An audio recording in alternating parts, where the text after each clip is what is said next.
বিসমিল্লাহ আলহামদুলিল্লাহ والصلاة والسلام على رسول الله وبعد ربي زدني علما ربي زدني علما ربي زدني علما ربي اشرح لي صدري ويسر لي أمري واحلل عقدة من لساني يفقه قولي সম্মানিত হাজিরিন, আজকের ক্লাসে কুরবানির ঈদের পর আজকের প্রথম ক্লাসে আমরা যেটা শিখব সেটা হচ্ছে সিফাতু গয়রুল মুতাদাদ্দা এর প্রকারসমূহের বিস্তারিত আলোচনা। তো ইতিমধ্যে আমরা গত ক্লাসগুলোতে সিফাতুল মুতাদাদ্দা যে বিপরীত বিশিষ্ট সিফাত টোটাল 11টি, তো এই সিফাতগুলো আমরা ইতিমধ্যে শেষ করেছি এবং আজকে আমরা মোটামুটি যতটুকু পারা যায় এই গয়রুল মুতাদাদ্দা যার বিপরীত বিশিষ্ট কোনো সিফাত নেই, একাকিতভাবে এই বৈশিষ্ট্যগুলো হরফের ভিতরে আসে, কোনো হরফে থাকে কোনো হরফে থাকে না, কিন্তু আগের যে সিফাতগুলো গয়রুল মুতাদাদ্দা শ্রেণীর যে পড়েছি ওই সিফাতগুলো বিপরীত বিশিষ্টর কোনো না কোনো বৈশিষ্ট্য একটা হরফে থাকতেই হবে, ঠিক আছে। আর এইখানের এই সিফাতগুলো কোনো হরফে থাকে আবার নাও থাকে, এমন একটা বিষয় আর কি, ঠিক আছে। তো এমন সিফাত মোটামুটি সর্বমোট 9টি। আমার মোটামুটি একটা ডিপ ঠান্ডা লেগেছে, আপনাদের যদি আমার কথা বুঝতে সমস্যা হয় আমাকে জানাবেন ইনশাল্লাহ। তো তো হচ্ছে সিফাতু গয়রুল মুতাদাদ্দা যার বিপরীত বিশিষ্ট কোনো সিফাত নেই, এমন সিফাত টোটাল হচ্ছে 9টি। তবে কোনো কোনো বইতে আপনারা 7টি পেতে পারেন বা 8টি পেতে পারেন, তো আমি এখানে সর্বোচ্চ 9টি নিয়ে আসছি যাতে কোনো সমস্যা না থাকে ইনশাল্লাহ। তো তার ভিতরে যে এখানে আছে সফির, কলকলা, লিন, ইনহেরাফ, তাকরার, তাফাশি, ইস্তেতলা, খফা এবং গুন্না। তো আমরা মহিলাদের ক্লাসে মোটামুটি 7টা সিফাত পর্যন্ত পড়েছিলাম। হ্যাঁ, তো আমরাও যেহেতু ওই ক্লাস এবং এই ক্লাসটা আমাদের সামঞ্জস্যতাই করতে হয়, আমাদের ভিডিওটা এই ক্লাসের ভিডিওতে, সেখানে আমাদেরকে ছাড়তে হয় এবার। তো আমরা 7টি প্রকার আজকে ইনশাল্লাহ পড়বো এবং খফা এবং গুন্না আমরা নেক্সট ক্লাসে রেখে দিব। এটা নেক্সট ক্লাসে আমরা খফা গুন্নাটা নতুন পড়ে আবারও এই সফির থেকে নিয়ে মোটামুটি আমরা আবার এই টোটালটা রিভিশন দিব। তার মানে ওই ক্লাসে আমাদের মোটামুটি বলা যেতে পারে যে আমাদের আর কোনো ঝামেলা থাকবে না এই আপনার গয়রুল মুতাদাদ্দা শ্রেণীর। এখানে আবার কি হইল, গয়রুল মুতাদাদ্দা শ্রেণীর প্রকারের ইনশাল্লাহ। তো আমরা শুরু করি ইনশাল্লাহ। তো প্রথমেই রয়েছে যে প্রকারটা গয়রুল মুতাদাদ্দা যার বিপরীত বিশিষ্ট কোনো সিফাত নেই, তার ভিতরে প্রথম প্রকার হচ্ছে সফির। তো সফিরের আবেদনিক অর্থ শীষ, আওয়াজের ক্ষীণতা, পাখির মতো আওয়াজ ইত্যাদি। হ্যাঁ, ইংরেজিতে বলে হুইসেল। এক কথায় যে আপনার সাধারণত বাংলাতে আমরা সহজ ভাষায় যেটা বুঝি শীষ দেওয়া। হ্যাঁ, তো শীষ সাধারণত একটু তীক্ষ্ণ আওয়াজের হয়ে থাকে। হ্যাঁ, তো পারিভাষিক অর্থে সফির এমন সিফাতকে বলে যার হরফগুলো উচ্চারণ করার সময় তীক্ষ্ণতার সাথে আলাদাভাবে এমন একটা শীষের মতো আওয়াজ বাইর হবে, ঠিক আছে। যেটা এক কথায় আমরা বলি যে শীষ বাহির হবে, এক কথায় শীষ প্রবাহিত রাখতে হবে আর কি। কেননা এই হরফগুলো উচ্চারণের সময় তার মাখরাজের স্থানে জিহ্বার আগা ও নিচের দাঁতের সাথে শক্ত করে লাগানোর ফলে আওয়াজের রাস্তাটা সংকীর্ণ হয়ে যায়। হ্যাঁ, এই জন্য ওই জায়গা থেকে আওয়াজটা একেবারে তীক্ষ্ণতার সাথে খুবই আপনার বলা যেতে পারে মানে এমন একটা জায়গা সংকীর্ণ হয়ে যায় যার ফলে ওখান থেকে তীক্ষ্ণভাবে আওয়াজটা বাইর হয় শীষের মতো করে, যা শুনতে অনেকটা পাখির মতো কিচিরমিচির আওয়াজ যেটাকে বলা হয় সেটা হচ্ছে এই সফিরের টোটাল হরফ হচ্ছে 3টি। আরবি 29টি হরফের ভিতরে 3টি হরফে শুধুমাত্র শীষ প্রবাহিত থাকবে, সেটা হচ্ছে সিন, ঝা এবং সদ, সিন এবং ঝা। এই 3টি হরফ হচ্ছে আরবি গয়রুল মুতাদাদ্দার যে 9টি সিফাত রয়েছে, যে সর্বমোট সিফাত হচ্ছে 9টি গয়রুল মুতাদাদ্দা যার বিপরীত বিশিষ্ট কোনো সিফাত নেই। তো এমন সিফাত বিশিষ্ট তার প্রথম যে প্রকার রয়েছে, যে এই প্রকারের ভিতরে প্রথমটা হচ্ছে সফির, যার আলোচ্য বিষয় শীষ দেওয়া না দেওয়া। তো শীষ দিতে হবে এমন হরফ হচ্ছে টোটাল রয়েছে কয়টি, আরবি হরফ সময়ের ভিতরে 3টি হরফে শীষ কি থাকবে, দিতে হবে। এই সিফাতটা জারি রাখতে হবে, সেটা হচ্ছে সদ, সিন, ঝা। আর বাকি হরফগুলোতে, এই 3টি বাদে বাকি হরফগুলোতে কি করা যাবে না, শীষ দেওয়া যাবে না, কারণ এই সিফাতটি নেই। তবে খেয়াল রাখতে হবে যে এই সিন, ঝা এবং সদ বাদে কিছু কিছু হরফে আমাদের সাধারণত শীষ চলে আসে। অনেকে আপনার শিনের ক্ষেত্রে শীষ দিয়ে ফেলায়, অনেকে আছে আবার আপনার ওই রালের ক্ষেত্রে বা দয়ের ক্ষেত্রে অনেকে আছে শীষ দিয়ে ফেলায় উচ্চারণ করতে যে। আবার অনেকে আছে তায়ে সুকুন, আমরা মাখরাজে এটা সাধারণত পড়েছি আতস, এই যে আমরা উচ্চারণ করি, হ্যাঁ। তো এইটা হচ্ছে সাধারণত ভুল। এই আতস এমন শীষ দেওয়া যাবে না, শুধু বাতাসের যে ফিসফিসানি এটা বাইর হবে আত আত, হ্যাঁ। এই বাতাসের ইটা থাকবে, আতস বললে ওটা শীষ চলে আসবে, বড় ভুল হয়ে যাবে। এই জন্য আমাদেরকে খেয়াল রাখতে হবে যে সিন ঝা সদ ছাড়া কোনো হরফেই কি হবে না, শীষ প্রবাহিত হবে না, ঠিক আছে।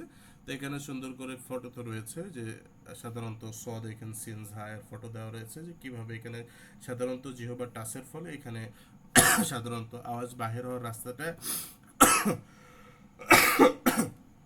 খুবই সংকীর্ণ হয়ে যায়।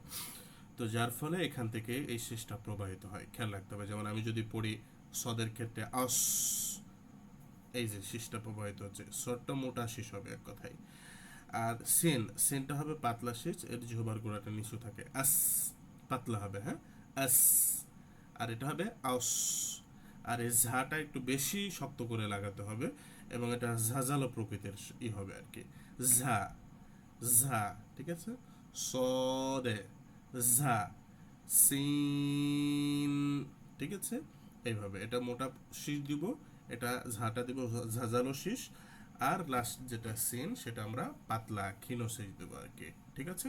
এই তিনটি হরফ ব্যতীত আর কোনো হরফেই আপনারা কি দিবেন না, শীষ দিবেন না। বিশেষ করে বললাম শিনের ক্ষেত্রে, আপনার দয়ের ক্ষেত্রে, তায়ের ক্ষেত্রে সুকুনে আমরা শীষ দিয়ে ফেলাই অনেক ক্ষেত্রে, এটা কখনো দেওয়া যাবে না। যে অন্য হরফগুলোতে যাতে কখনোই শেষ না হয়, এই বিষয়গুলো কিন্তু খুবই গুরুত্বের সাথে দেখতে হবে ইনশাল্লাহ। তো এটা হচ্ছে সফের হরফ, যে সফের হরফগুলো তিনটি হরফের ভিতরে আসে, মানে সফের বিশিষ্ট মানে শীষ বিশিষ্ট হরফ, যেখানে আমাদেরকে কি করতে হবে, আলাদা করে শীষ দিতে হবে, সিন, ঝা এবং সদে, ঠিক আছে। এটা হচ্ছে সফের। এরপরে যেটা আসছে বিপরীত বিহীন বিশিষ্ট যে আরেকটা সিফাতের, এই আপনার মোতাদাদ্দা গয়রের মোতাদাদ্দা বিশিষ্ট সিফাতের ভিতরে সবথেকে ইম্পর্টেন্ট বলা যেতে পারে কলকলাটা, হ্যাঁ। কলকলা খুবই ইম্পর্টেন্ট একটা সিফাত বলা যেতে পারে, যেটা প্রত্যেকটা বাক্যের ভিতরে, মানে কোরআনের প্রত্যেকটা আয়াতেই মনে হয় যে এটার ইউজ আছে আর কি প্রায়। তো এটা একটু খেয়াল গুরুত্বের সাথে দেখেন। আরবি যে গয়রুল মুতাদাদ্দা 9টি প্রকারের ভিতরে খুব কম সংখ্যক গুরুত্বপূর্ণ আর কি, যেটা সবসময় আমাদেরকে অ্যালার্ট থাকতে হবে। তো যেটা অ্যালার্ট থাকতে হবে সবসময় তার ভিতরে কলকলাটা আর কি, হ্যাঁ।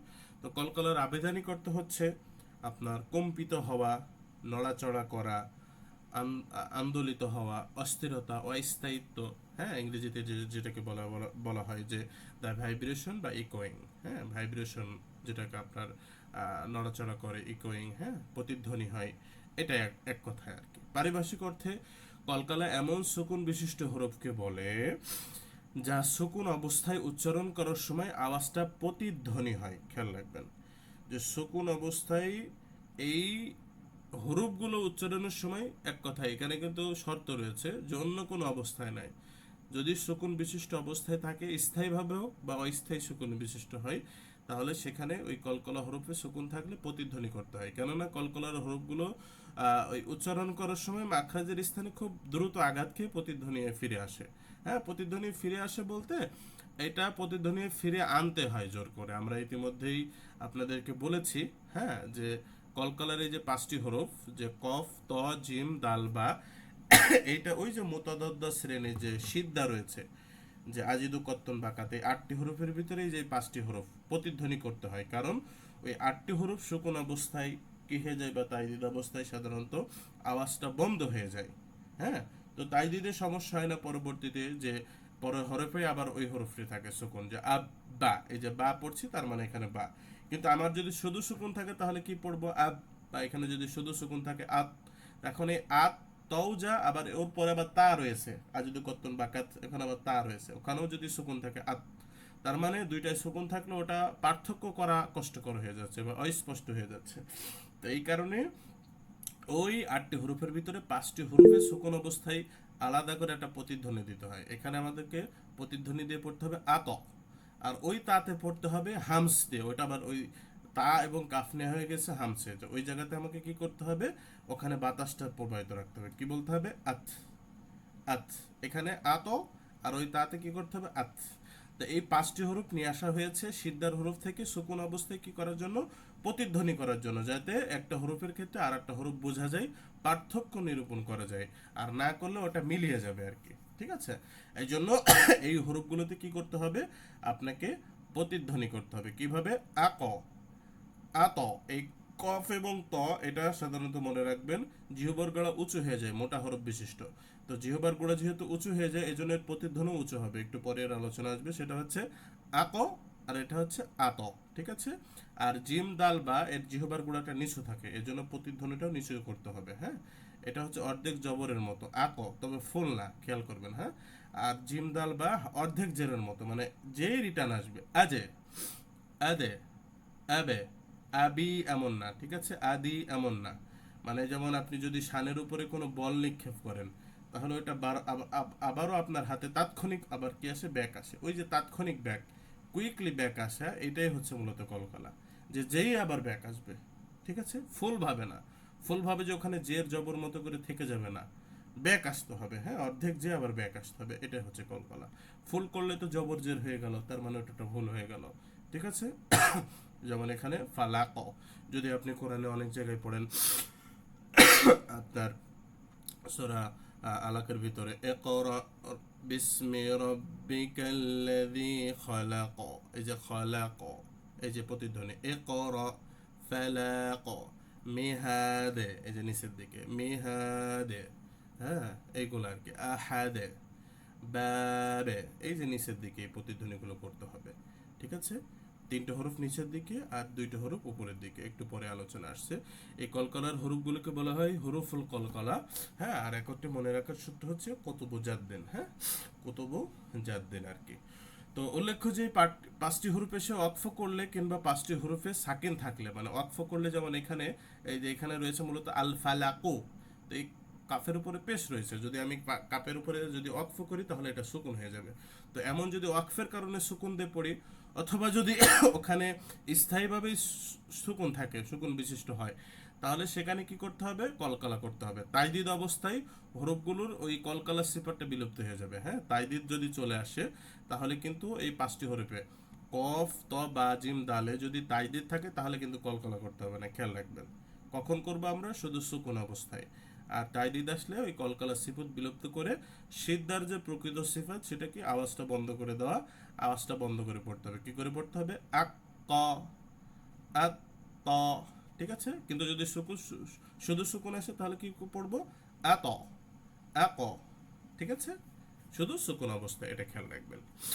তো কলকলার প্রকার রয়েছে, খেয়াল রাখবেন যে কলকলা হচ্ছে 4 প্রকার। হ্যাঁ, তো 1 নম্বর হচ্ছে কলকলাতুল কুবরা, কলকলাতু কুবরা।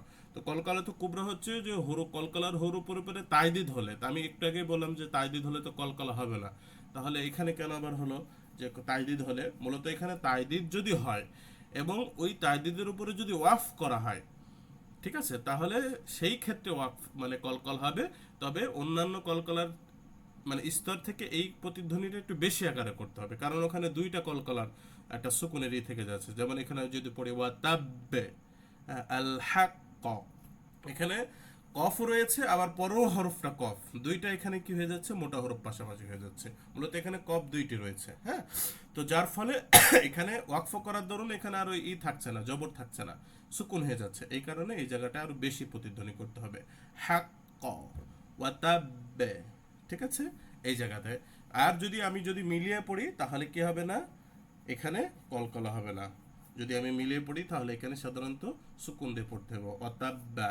ঠিক আছে, সুকুন দিয়ে পড়তে হবে। যদি ওয়াকফ করি তাহলে এই সরি হারাকা দিয়ে জবর দিয়ে পড়তে হবে। যদি ওয়াকফ করি তাহলে সেক্ষেত্রে এখানে সব থেকে বেশি পরিমাণ কলকলা করতে হবে।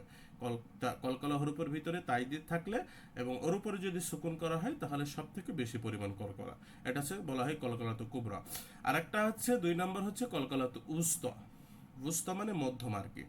তো কখন মধ্যম কলকলা করতে হবে, সেটা হচ্ছে যে কলকলার হরফে যদি শব্দের কোনো শেষে থাকে, এক কথায় যে আপনার শেষে হয়তো বা হারাকা রয়েছে তানবিন অবস্থায়, বা সেখানে শব্দের শেষে যদি আপনার স্থায়ী সুকুন থাকে, তো সেখানে যদি আপনি ওয়াকফ করেন বা যদি আপনার স্থায়ীভাবে যদি ওখানে সুকুনি থাকে ওয়াকফ করেন, তাহলে সুকুন দিয়ে পড়তে হবে।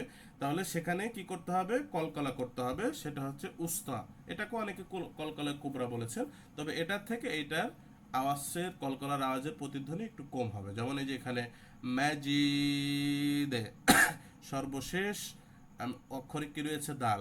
এখানে মূলত কি রয়েছে? তানবিন। তো তানবিনটা যখন আমি এখানে অফ করলাম, তানবিনটা পড়ে যে এখানে কি হবে? সুকুন হয়ে যাবে। তাহলে আমাকে কি করতে হবে? এখানে এইভাবে টেনে পড়তে হবে, ম্যাজিদে, বুরুজে, মিহাদে।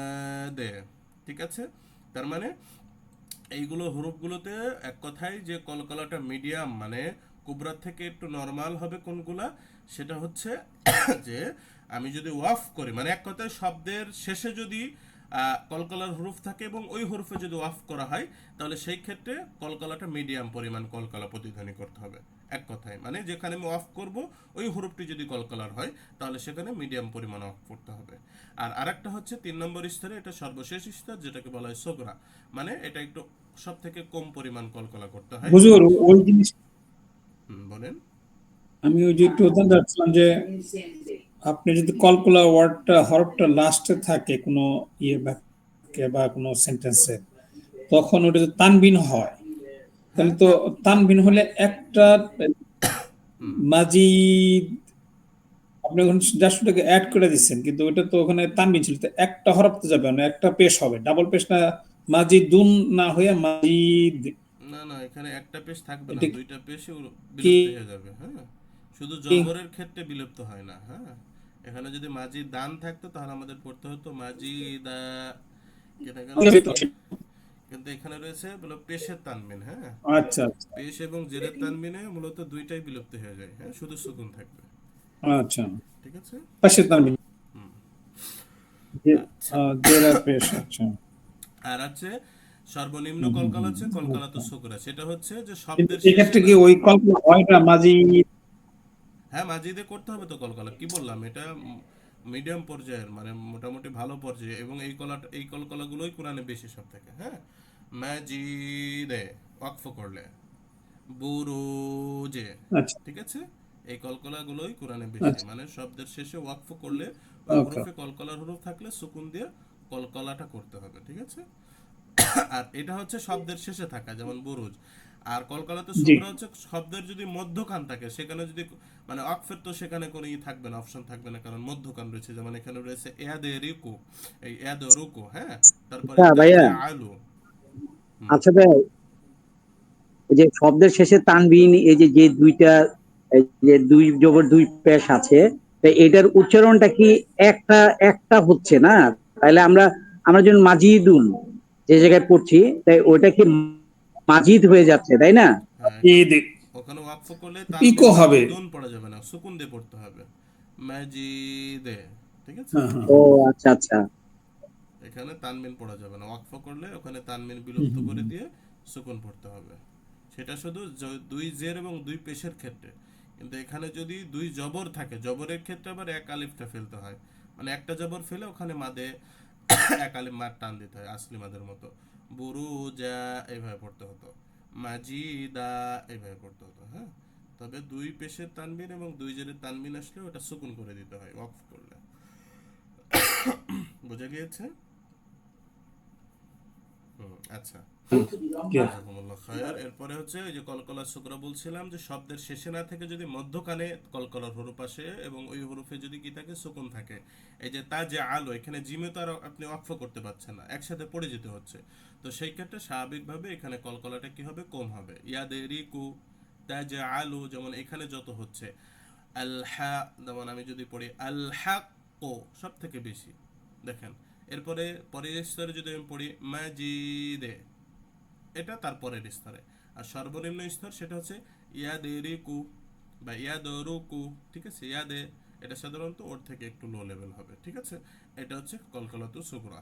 আর গয়রু কলকলা, সেটা হচ্ছে 4 নম্বর। সেটা হচ্ছে, এটা দেওয়ার উদ্দেশ্য হচ্ছে যে কলকলার হরফে যদি আপনার হারাকা থাকে, মানে জবরজের পেশে, যেমন এখানে জালা, এই যে জিমের উপরে জবর রয়েছে, দারাজা, এই যে দালের উপরে জবর, জিমের উপরে জবর, এই যে জবর রয়েছে, অথবা যদি তানবিন থাকে এবং ওই হারাকা দিয়ে যদি পড়ে যাওয়া হয়, তাহলে সেখানে কোনো প্রতিধ্বনি করতে হবে না।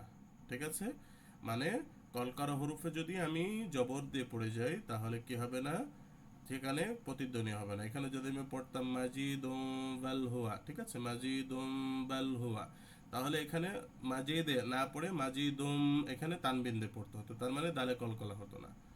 ঠিক আছে, এই জন্য যদি তানবিন অথবা হারাকা থাকে তাহলে সেখানে কলকলা করতে হবে না। এটা হচ্ছে কলকলার স্তর, মানে কুবরাটা সর্বোচ্চ পরিমাণে প্রতিধ্বনি করতে হবে, উস্তাতা মিডিয়াম এবং সুগ্রাতা সর্বনিম্ন আর কি। আর যদি হারাকা এবং তানবিন থাকে তাহলে সেখানে কলকলা করা যাবে না। এটা হচ্ছে প্রকার। আর আওয়াজের স্তর, এই যে আমি একটু আগে বললাম যে কলকলার আওয়াজের হরফ মানে আওয়াজের স্তর হচ্ছে মোটামুটি দুইটা, সেটা হচ্ছে 5টি হরফের ভিতরে দুইটা আওয়াজের স্তর রয়েছে, একটা হচ্ছে কফ এবং ত। তো কফ এবং ত সাধারণত জিহ্বার গোড়া উপরের দিকে উঠে দেয়, এই সিফারটা হচ্ছে ইস্তেআলা, মোটা হয়, ত ক। তো এর কারণে এখানে যদি আপনি অফ করেন, কলকলা করেন, তাহলে এটার প্রতিধ্বনি উপর দিকে দিতে হবে আর কি। হ্যাঁ, আত, আক, নিচের দিকে না, আতে আকে এমন হলে তার এটার সিফার থাকলো না, নষ্ট হয়ে যাবে। এই জন্য এটা উপর দিকে, এক কথায় অর্ধেক একটু জবরের মতো, ফুল্লা, আত, আক, ঠিক আছে, ফুল্লা দিয়েই রিটার্ন আসতে হবে। আর বাকি যে তিনটা রয়েছে দাম, দাল, জিভ এবং বা, এটার জিহবার গোড়া সবসময় নিচের দিকেই থাকে, এই জন্য এর প্রতিধ্বনিটাও কি দিতে হবে, নিচের দিকে দিতে হবে। অ্যাদে, অ্যাজে, অ্যাবে, ঠিক আছে, নিচের দিকে নিয়ে আসতে হবে। ওটা আক, আত, ঠিক আছে, মতো মা ইন, আর এটা ইউদের, ইউদেরিকু বা ইউদোরাকু, ঠিক আছে, নিচের দিকে, নিচে সবসময় নিচে থাকবে, একটু জেরের মতো, হালকা জের, ফুল্লা, হ্যাঁ। আর এটা হালকা জবরের মতো, ফুল হয়ে গেলে কিন্তু আবারও বলছি সেটা বিপদ ডেকে নিয়ে আসবে, পুরোপুরিভাবে ভুল হবে। আচ্ছা, তো এখানে একটু করে দেওয়া হয়েছে বিশেষ দ্রষ্টব্য দ্বারা যে কলকলার হরফগুলোকে কলকলা করার সময় খুব দ্রুত গতিতে প্রতিধ্বনি করতে হবে। আমি একটু আগে বললাম যে আপনাকে প্রতিধ্বনিটা দ্রুত সারতে হবে, সেটা না করলে কলকলার হরফ করার সময় পরিপূর্ণ জবর অথবা জেরের মতো উচ্চারণ হয়ে যাবে, যার ফলে বড় ভুলে হয়ে যাবে। যেখানে সুকুন রয়েছে আপনি যদি জবর দিয়ে পড়েন তাহলে বড় ভুল হয়ে যাবে না। তো এই অবস্থায়, সুকুন অবস্থায় যদি কলকলা করতে চান তাহলে কি করতে হবে, খুবই দ্রুততার সাথে আবে, আবি যদি এমন করে পড়েন তাহলে কি হলো, আবি বাইরের নিচে জের চলে আসলো, তার মানে এটা বড় ভুল হয়ে গেল। ঠিক আছে, এই জন্য আবে খুব কুইকলি পড়তে হবে। হ্যাঁ, আর শুধু সুকুন অবস্থা আরবি হরফ সময়ের মধ্যে কলকলা হরফগুলোতে প্রতিধ্বনি করতে হয়। বাকি হরফগুলো যেটা রয়েছে, এক কথায় অনেক, এটা কিন্তু খুব ইম্পর্টেন্ট একটা বিষয়, এবং ম্যাক্সিমাম ক্ষেত্রে এটাই করে ফেলে মানুষ। আমি অনেক মানুষকে দেখেছি, অনেক আলেমের তেলাওয়াত আমি দেখেছি যে কোরআন তেলাওয়াত করছে এই ভুলটা করে ফেলে। হ্যাঁ, যে কলকলার 5টি হরফ কফ, ত, বা, জিম, দাল, এই 5টি হরফের সুকুন অবস্থায় ছাড়া কোনো হরফে প্রতিধ্বনি করা যাবে না, মানে উঠিয়ে দেওয়া যাবে না, কোনো ধরনের রিয়াকশন আসবে না। বিশেষ করে অনেক মানুষের নুনে, লামে, হ্যাঁ, মিম অথবা দদের ক্ষেত্রে সুকুন অবস্থায় কি করে ফেলাই, প্রতিধ্বনি দিয়ে পড়ে। অনেকে কোরআন তেলাওয়াত করে, যেমন সূরা ফাতিহা যদি পড়ি আলহামদুলিল্লাহ, এই যে আলা, এই যে এখানে প্রতিধ্বনি দিয়ে ফেললো, জবরের মতো করে দিল।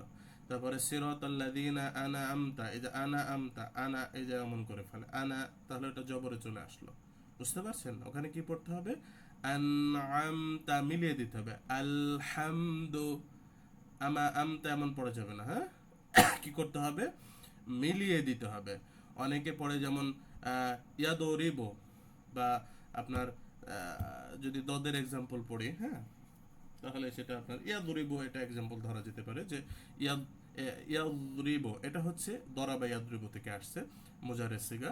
তো এখানে অনেকে পড়ে ইয়াদরিবো, রিয়াকশন হয়ে যায়, না, কখনো করা যাবে না, ওটা মিলিয়ে দিতে হবে, ইয়াদরিবো, ইয়াদরিবো, ঠিক আছে, ওটা মিলিয়ে পড়তে হবে। ছেড়ে দিলেই কি হয়ে যাবে, প্রতিধ্বনি করে দেবে, এই জন্য ছেড়ে দেওয়া যাবে না। ওই 5টি হরফ ব্যতীত কখনোই দ্রুত ছেড়ে দেওয়া যাবে না, ধরে রাখতে হবে। তো সেই ক্ষেত্রে সেটা কি হবে না, কলকলা হবে না। তো আওয়াজ ধরে রাখতে হলেও ওটা কি করতে হবে, ওই স্থানে ধরে রাখতে হবে, বন্ধ করতে হলেও ওখানে চেপে ধরে রাখতে হবে। এই জন্য 5টি হরফ ছাড়া কখনোই সুকুন অবস্থায় কি করা যাবে না, দ্রুত ছেড়ে দেওয়া যাবে না, ধরে রাখতে হবে। ঠিক আছে, কখনোই আনা আমতা পড়া যাবে না, আন আমতা, ওই যে ধরে রাখতে হবে, আলহামদু। আর আপনি যদি কুইকলি ছেড়ে দেন তাহলে হয়ে যাবে কি, আলহামদু এমন হয়ে যাবে। ঠিক আছে, এর জন্য এই বিষয়টা খুবই গুরুত্বের সাথে দেখবেন ইনশাল্লাহ। তো এরপরে আসছে হচ্ছে তৃতীয় নম্বর আমরা যদি পড়ি সেটা হচ্ছে লেন, গরল মুতাদদ্দা, এটা নম্রতা, সহজতা, হ্যাঁ, প্রকৃতির আর কি সফটনেস এটাকে বলা হয়। পরিভাষায় লিন এমন সিফাতকে বলে যার হরফগুলো উচ্চারণ করার সময় খুবই সহজভাবে জিহ্বার আগার সাথে কোনো প্রকার চাপ প্রয়োগ করা ছাড়ে এগুলো উচ্চারিত হয়ে থাকে। হ্যাঁ, তো এই জন্য তেলাওয়াতকারীর জন্য যারা পড়বে লিনিন হরফে মাদ করার কি থাকে, অবকাশ থেকে যায়। আর এই হরফ হচ্ছে দুইটি, সাধারণত মাদের আলোচনায় লিনের হরফেরই আসবে, কারণ লিনের হরফে মাদ দেওয়া যায় আর কি। তো যখন আমরা গরুল মুতাদ্দাদ সরি আপনার হচ্ছে কি বলো ওকে আরদিয়া সিফাত পড়বো মাদের আলোচনায়, তখন লিনটা আমরা আলোচনা করব। তবে এখানে এটা একটা সিফাত বলা যেতে পারে। তো যদি আমার ওয়া এবং মানে সাধারণত ওয়া সাকিন এবং ইয়া সাকিন যদি হয়, কোনো হরফে যদি মানে ওয়া এবং ইয়াতে যদি সুকুন বিশিষ্ট হয় এবং তার আগের হরফে যদি জবর হয়, তাহলে সেটা লিনের হরফ হয়ে যায়। যেমন এখানে আই আউ, আই আউ, খেয়াল করুন এখানে কোনো জিহবার কোনো চাপ প্রয়োগ হচ্ছে না, আপনি খুব সহজভাবে উচ্চারণ করতে পারছেন। তো ওই যে আই আও, সেখানে যদি আপনি কোনো বাক্য নিয়ে আসে বাই, তো এই যে এখানে ইয়া আছে কিন্তু তার আগে জবর বাই, কোরাই শিন, এই যে র ইয়া কোরাই, ঠিক আছে। তো খাও, এই যে ওয়া সাকিন তার আগে কি জবর খাও ফোন, ঠিক আছে। তো এমন যদি হয় তাহলে সেটাকে বলা হয় লিনের হরফ, হ্যাঁ। আর এই এই দুইটি হরফকে বলা হয় হরফুল লিন। তো এই জায়গাটা কি করতে হবে, একটু নরম করে উচ্চারণ করতে হবে। আর খেয়াল রাখবেন, এটা আমরা মাদে আলোচনা করবো, এই লিনের হরফে যদি ওয়াফ করা হয়, লিনের হরফের পরের শব্দ ওয়াফ করলে, তো সেই ক্ষেত্রে সেখানে টেনে পড়তে হয়। 2 আলিফও পড়া যাবে, 4 আলিফ, এই 3 আলিফ আপনার সাধারণত আলিফের হিসাব বাদ দিয়ে যদি হারাকা ধরি, 2 হারাকা, আপনার 4 হারাকা অথবা 6 হারাকা, অথবা 1 আলিফ 2 আলিফ 3 আলিফ বাংলা হিসেবে এটা আপনি পড়তে পারেন। যে বাইত, কিন্তু আপনি যদি কুরাইশ টান দিয়ে পড়লেন, আপনি যদি ওয়াফ করেন তাহলে সেই ক্ষেত্রে কি হবে না, এখানে কোনো ধরনের টান হবে না, সহজভাবে নরম করে পড়ে যেতে হবে। লিইলাফি কুরাইশিন ইলাফিহিম إيلافهم رحلة الشتاء والصيف فليعبدوا إذا الصيف، কিন্তু আপনি যদি সয়ফ ওয়াকফ করেন তাহলে সয়ফ, এই যে এখানে ওয়াকফ দিয়ে মানে ওয়াকফ করলে এখানে টান দিয়ে থামতে হবে, ঠিক আছে। তার মানে নীলের হরফে কি করতে হবে, মিলিয়ে পড়লে, মিলিয়ে পড়লে টান দেওয়া যাবে না, কিন্তু ওয়াকফ করলে টান হবে। হ্যাঁ, কেউ কিছু বলতে চাচ্ছিলেন?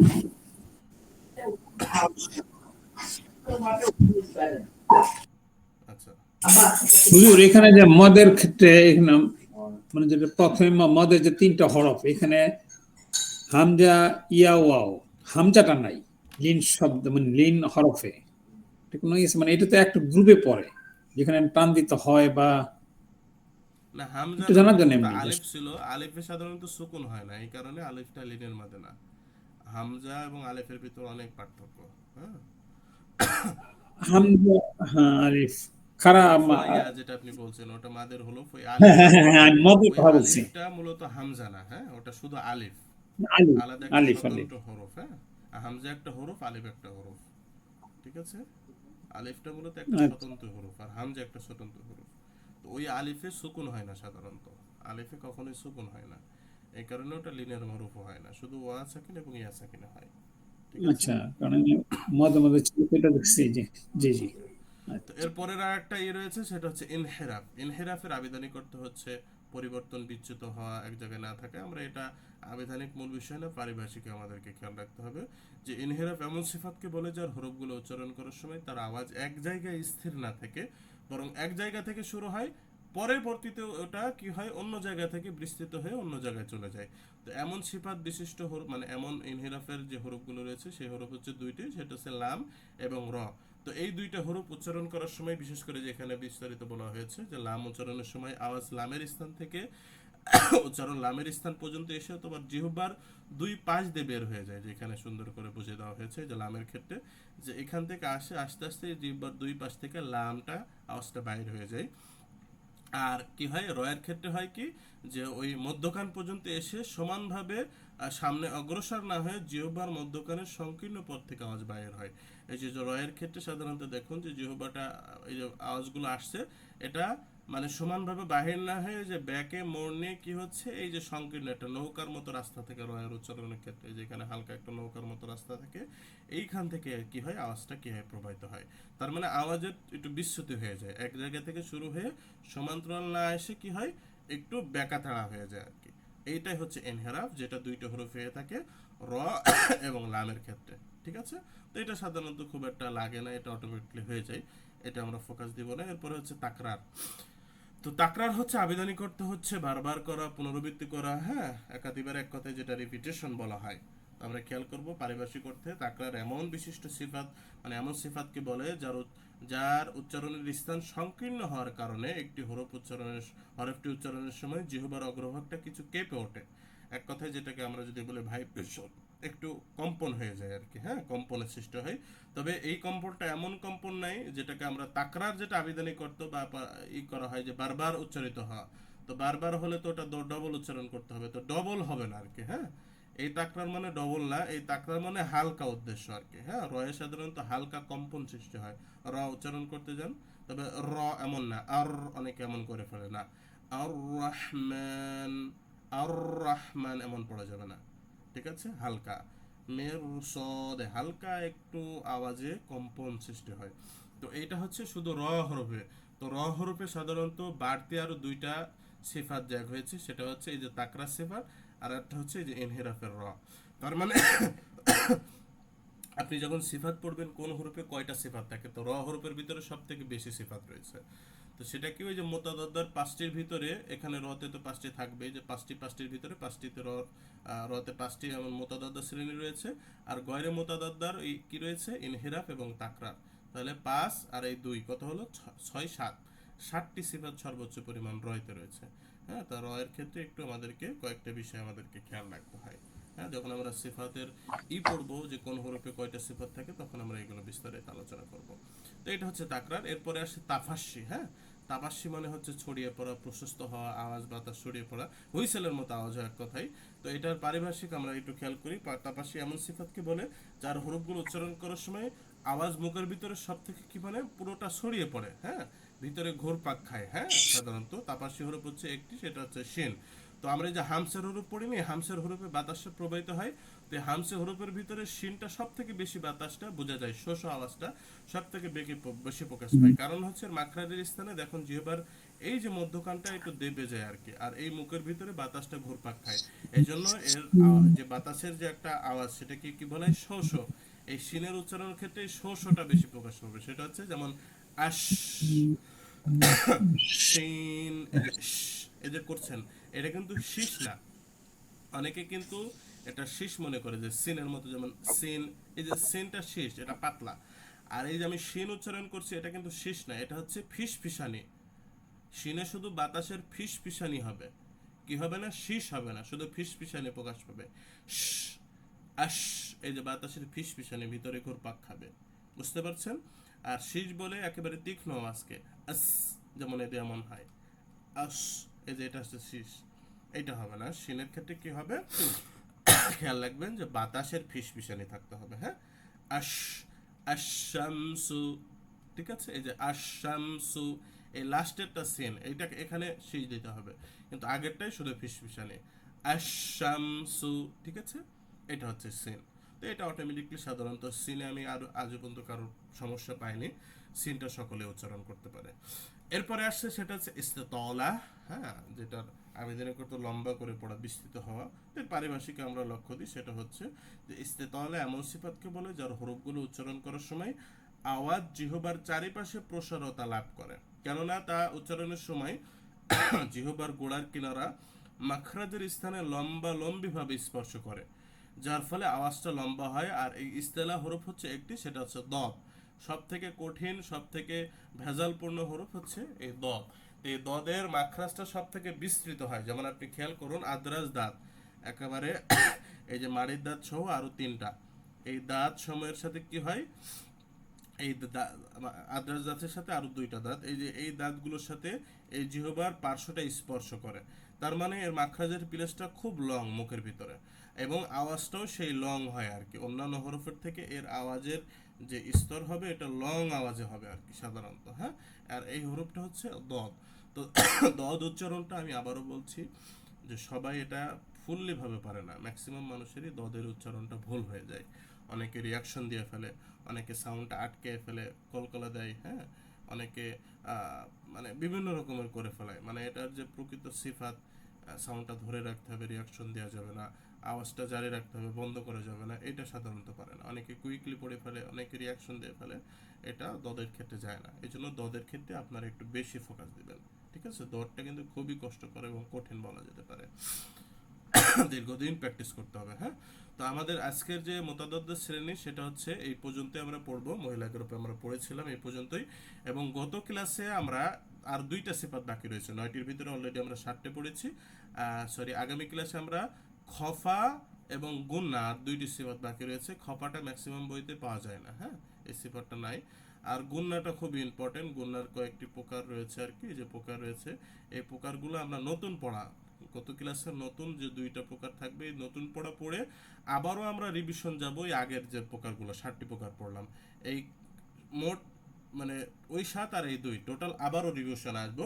তো ওই রিভিশন দেওয়ার পরে এখানে বিভিন্ন প্রকার রয়েছে আর কি, পরের ক্লাস থেকে আমরা সংখ্যার দিক থেকে স্থায়ী সিফাত সমূহের স্তর প্রকার এগুলোই পড়বো আর কি, হ্যাঁ। সবলতা দুর্বলতার দিক থেকে সিফাতের স্তর এগুলো খুবই ইম্পর্টেন্ট, হ্যাঁ, এই প্রকারগুলো পড়বো। এবং এরপরে রয়েছে আমাদের কোন হরফে কতটি সিফাত থাকে, এটার বাংলায় সুন্দর করে দেওয়া হয়েছে, এগুলো আমরা সুন্দর করে ওই ক্লাসে, যে সিফাত আমরা কিভাবে ধরবো হরফের ক্ষেত্রে, হ্যাঁ, তেলাওয়াতের ক্ষেত্রে সিফাত আমরা তেলাওয়াতে ধরবো কি হরফে, কোন হরফে কিভাবে বুঝবো, তখন আমরা ওই ক্লাসে বুঝতে পারবো। তো আজকের ক্লাস আমরা এই পর্যন্তই, হ্যাঁ, আমরা 7টি সিফাত পড়লাম। 7টি সিফাত কোন সিফাতগুলো, এই যে এখানে যে 7টি সিফাত মানে 9টি সিফাতের ভিতরে গয়রুল মুতাদাদ্দার আমরা এই 7টি পড়েছি। আগামী ক্লাসে আমরা খফা এবং গুন্না এই নতুন দুইটা সিফাত পড়ে আবারও একেবারে ফার্স্ট থেকে সফির থেকে নিয়ে আর একবার রিভিশন দিয়ে নেব, তার মানে মুতাদাদ্দা শ্রেণীর আর কোনো আমাদের ইনশাল্লাহ সমস্যা থাকবে না ইনশাল্লাহ। তো তার পরবর্তীতে আমরা ওই যে সিফাতের প্রকার এবং স্তর ওইগুলো পড়বো একটা ক্লাসে, এবং পরবর্তী ক্লাসে আমরা সিফাত কিভাবে হরফে চিনবো, ওই হরফের যে বিভিন্ন শখ দেওয়া রয়েছে 29টি হরফেরই শখ, ওই শখগুলো আমরা রিভিশন করবো ইনশাল্লাহ। তো এই ক্লাসটা ইম্পর্টেন্ট, সব ক্লাসগুলো ইম্পর্টেন্ট, আপনারা থাকার চেষ্টা করবেন শুরু থেকেই, এবং পড়া আপনারা করে আসবেন, দেখে আসবেন সপ্তাহে ফ্রি হলে, এবং চেষ্টা করবেন যে পড়াটা আমাদের ক্লাসের শুরুতেই আপনারা শেয়ার করবেন ইনশাল্লাহ, তাহলে আপনাদের জন্য সহজ হবে এবং অন্য যারা জয়েন থাকে তাদের জন্য সহজ হবে, আপনারই হবে ইনশাল্লাহ। তো আজকের ক্লাসে এই পর্যন্ত, এর পরবর্তীতে আমরা কি করব, আজকের ক্লাসে যাদের প্রশ্ন থাকে এখন আপনারা করতে পারেন, আমরা ক্লাসে শেষ করে দিচ্ছি ইনশাল্লাহ। জাযাকুমুল্লাহ খায়র।